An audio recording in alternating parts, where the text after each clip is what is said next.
নাউনক classify কৰিব গলে এটা খুব ভ্যালুয়েবল ভাগ, এটা হচ্ছে কাউন্টেবল আর এটা হচ্ছে আনকাউন্টেবল নাউন। কাউন্ট মানে গণনা করা, আনকাউন্টেবল মানে গণনা করার উপযুক্ত নহয়। ওকে, তো প্ৰথমতে আমি যাও কোনবিলাক নাউন আমি গণনা কৰিব নোৱাৰো। ইয়াৰ ভিতৰত মূল পৰিব লিকুইডস,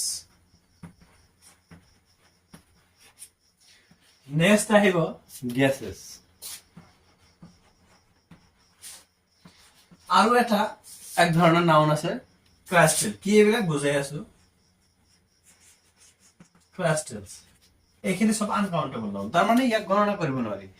লিকুইড যিকোনো ধৰণৰ অইল, या মাস্টাৰ্ড অইল হ'ব পাৰে, কেৰোচিন হ'ব পাৰে, পেট্ৰলিয়াম হ'ব পাৰে ইত্যাদি। যিকোনো ধৰণৰ লিকুইড বা ওয়াটাৰ হ'ব পাৰে, মিল্ক হ'ব পাৰে, কাৰ্ড বা দৈ হ'ব পাৰে ইত্যাদি, এইবিলাক লিকুইডত পৰে। কোনো ধৰণৰ লিকুইড আমি গণনা কৰিব নোৱাৰি। ওকে, গতিকে টোটাল লিকুইড খিনি হ'ব আনকাউন্টেবল নাউন।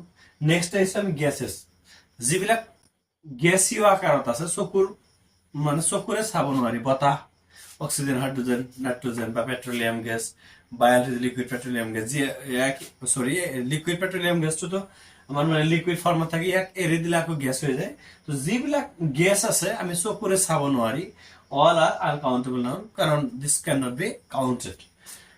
আৰু এটা ভাগ হৈছে ক্ৰাইস্টেলস। ক্ৰাইস্টেলস মানে হৈছে দানাদাৰ, যেনেকুৱা চিনি, সুগাৰ, সল্ট, এইবিলাক ধৰণৰ যিবিলাক ইত্যাদি বিভিন্ন ধৰণৰ যিবিলাক সল্ট আছে, যেনেকুৱা এতিয়া আমি সোডিয়াম ক্লোৰাইড যেটো খাওঁ এটি হ'ব পাৰে, বা সালফাৰ ডাইঅক্সাইড হ'ব পাৰে ইত্যাদি। যিবিলাক ধৰণৰ যিবিলাক সল্ট আছে আর কি, অল সল্টস আর আনকাউন্টেবল নাউন। আর অল ক্রাস্টেলস মানে দানাদার যিখিনি আছে, তাল মিস্ত্রি হওক ইত্যাদি, এইবিলাক আমাৰ আনকাউন্টেবল নাউনৰ ভিতৰত পৰিব।